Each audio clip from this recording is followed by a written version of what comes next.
নমস্কার বন্ধুরা, আবারও একটি নতুন ভিডিও নিয়ে আমি বৃষ্টি চলে এলাম আপনাদের মাঝে। তো এটা আগের দিন রাতের ভিডিও। কারেন্ট চলে গেছে, ভিজে পুড়ে নাচের ক্লাস থেকে এসেছি। বাইরে প্রচুর পরিমাণে ঝড় বৃষ্টি হয়েছে, হাঁটু পর্যন্ত জল হয়ে গেছে। তো বাড়ি ঢুকে দেখি আইপিএস নষ্ট হয়ে গেছে, সব ঘরে মোম ধরিয়ে রেখেছি।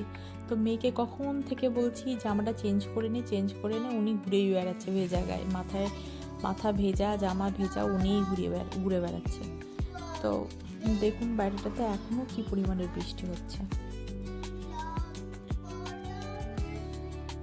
কারেন্ট নেই দেখে কিন্তু মন খারাপ লাগছে না, আগের দিনের কথা বরঞ্চ মনে পড়ে যাচ্ছে। আগে যখন কারেন্ট থাকতো না, সবাই মিলে বাইরে বসে বন্ধুরে গল্প করতাম, সেদিনের কথাগুলো মনে পড়ে যাচ্ছে। তার উপর হচ্ছে রান্না করবো ভাবছি, কিন্তু মানে এই অন্ধকারের মধ্যে ভাবলাম ফ্রিজে ডাল আছে, গরম ভাত আর আলু সেদ্ধ করে দিই আর পাঁপড় ভেজে দিই। ইন্ডিয়াতে তো পাঁপড় ভাজার ডাল হলে কিছু লাগে না, তার মধ্যে যদি আলু ভাতে থাকে।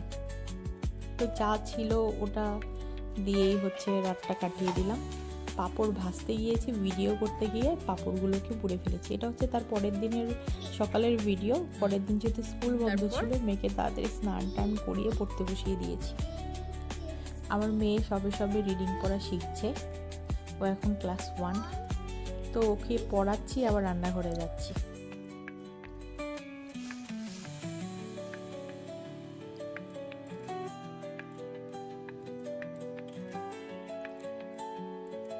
কি অবস্থা, কোনো কিছু গোছানো নেই, সব অগোছালো।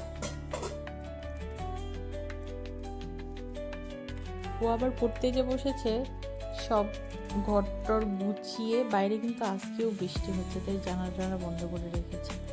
সব ঘরটর গুছিয়ে টুছিয়ে ও গিয়ে পড়তে বসেছে। তো আমি ভাবলাম, আমি আবার ডাক্তার দেখিয়েছি, ডাক্তার সবজি খেতে বলেছে। সবজি রান্না করছি একদম হালকা তেল দিয়ে, আমার একটু লিভারের প্রবলেম ধরা পড়েছে, তো সজনে ডাঁটা বেশি করে খেতে বলেছে। যাই হোক, বড় অনেক সবজি নিয়ে এসছে, এগুলোই খেতে হবে। সত্যি কথা বলতে আমার সবজি খেতে একদমই ভালো লাগে না, উচ্ছে টুচ্ছে আমার একদম ভালো লাগে না, এখন এগুলোই খেতে হবে। এই যে দেখো, একদম হচ্ছে হালকা তেলে সেদ্ধ সবজিতে ঝালটা খেতে বেশি পছন্দ করি। তার উপরে এগুলো দিয়ে একটা জুস খেতে হবে।